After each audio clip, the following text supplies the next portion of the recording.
So KonoSuba, an explosion on this wonderful world, the Megumi spin-off, just concluded today, and with it we get a new teaser visual for KonoSuba Season 3, which we've known has been in the pipeline. It's been announced for a while now that Season 3 will be airing next year in 2024. So just around the corner, all things considered. But they did decide to drop a brand new teaser visual just to remind us that while the Megumi spin-off, the prequel series, may have come to a close, we won't have too long to wait before we get to see our favorite lovable goofballs, which honestly that prequel series did wonders for Megumi's character growth, so you know I'm pretty excited for more. Now, I do have a full live reaction to this final episode available on my Patreon. If you do want to see my full uncut thoughts, you could head on over there and consider supporting if you so wish. This was overall a very satisfying final episode. I remember earlier into the show, I was thinking, man, wouldn't it be crazy if by the end of this show, it cycled back to the beginning of KonoSuba Season 1? But at the time, that it almost felt like if you're watching a romance anime, oh, wouldn't it be great if they got in a relationship, but most romance take like 10 seasons to get there?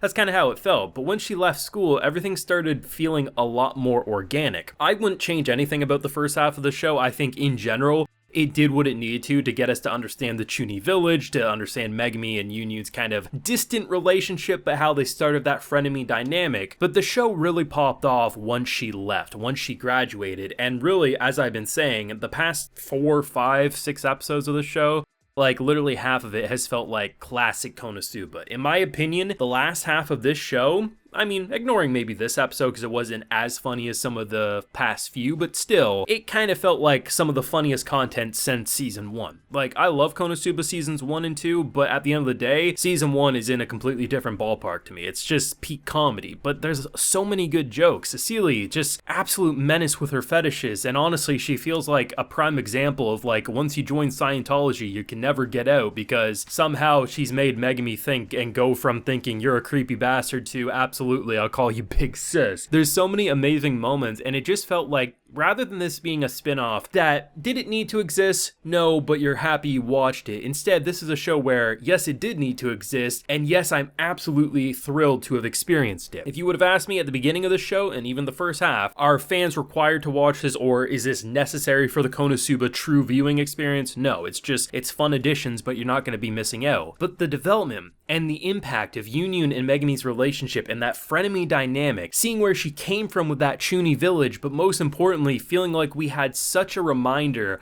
of why we fell in love with this character to begin with, because everyone was talking about the explosion girl when KonoSuba was popping off, right? What the hell is this Cosmo fellow doing? Why do we have this useless goddess? Why the hell does she have explosion magic? And why does this knight get off to being beat, right? That is the charm of KonoSuba. And as I said, there's only one character that truly needed a spinoff, and that is, of course, Megumi. Now, if they announced the Darkness one, I wouldn't be complaining at all, but at the end of the day, Megumi makes a lot more sense, especially given her village and everything. And for a final episode, while it didn't make me laugh the same way the past handful of episodes had, I felt like it lived up to the title drop, which was like literally this episode's title is the name of the show. It wanted to resolve, it wanted to get us to understand why they parted ways, but most importantly show us how far these two's relationship has gone, and honestly, you just felt proud at where it left off. Obviously, it's humorous seeing the post-it of Aqua trying to recruit people and then her ultimately having to join up with them. It really does paint a very different picture, seeing how in Season 1 when she joins up, she has that Chunin like, look at me, I'm so great. But literally a moment prior, she was sitting on the bench, starving and looking dead inside because no one wanted her. Very night and day difference of how we thought she was just always proud, but instead, no, she fell from grace quite hard. And honestly, man, it was great. It was great to see the origins of explosion magic. It was great to see this demon just laugh at the face of cringe. I mean, I'm just saying, if you ever find yourself in a situation where the big bad that you're fighting for your life against is laughing and almost pissing himself, saying, bruh, can we tap out for today? This is too funny. Yeah, I mean, you're probably gonna die in embarrassment. And honestly, I was surprised that didn't do Yunyun in, but honestly, what did was when she realized that Megumi that entire night was able to hear all of the sweet love that she was giving her, saying, I don't want you to go off and die. And honestly, man, if you didn't find yourself having at the very least fun with this show, I would be shocked, because even if you don't find it as funny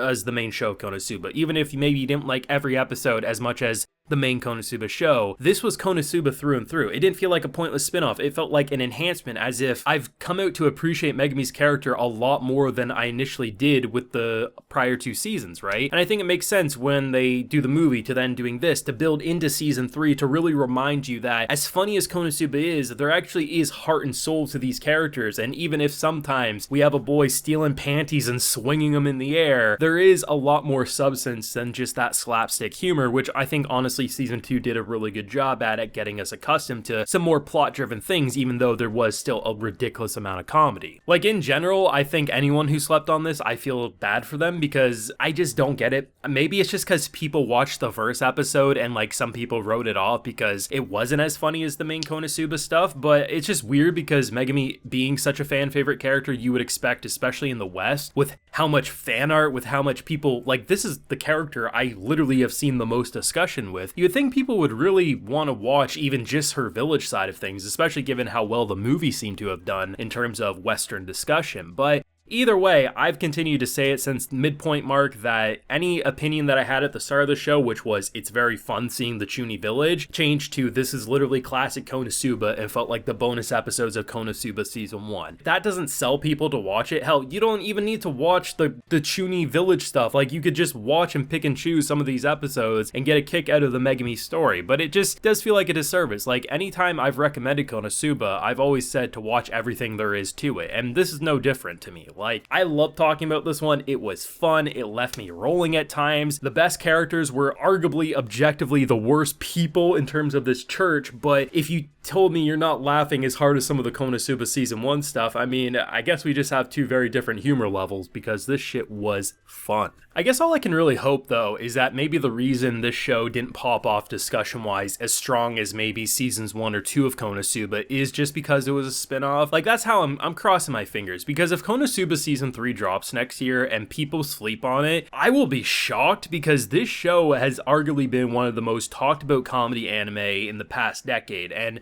it's kind of weird that one of the most popular characters in said show really didn't seem to pop off as much as I think it deserved, but hey, people have different opinions, it is what it is, but I loved it. I thought they had a fun, even though I wouldn't say the final explosion of the show was as impactful as Megumi's first explosion, the characterization of Megumi and Yunyun more than made up for maybe a lack of badassery, especially given that the intro to this fight was this demon blasting an absolute beast of a flamethrower. They had a lot, and it just felt like the perfect finish line as we wait for season 3, but that's just me. Let me know what you thought down below about the whole show, just this episode, or what you want to see in season 3. Whatever you're feeling, let me know down below. Leave a like if you enjoyed, subscribe if you're new around here, of course ring that bell so you can get notified when I upload more KonoSuba on the channel, and as I mentioned, full live reaction to this wonderful episode is available on my Patreon, and hey, while you're there, you can also get a video shout out. So today we have Tech Knight, Destiny Richard, Sarnik, and Wujan. So I appreciate the support, everyone. Please take care and have a good one.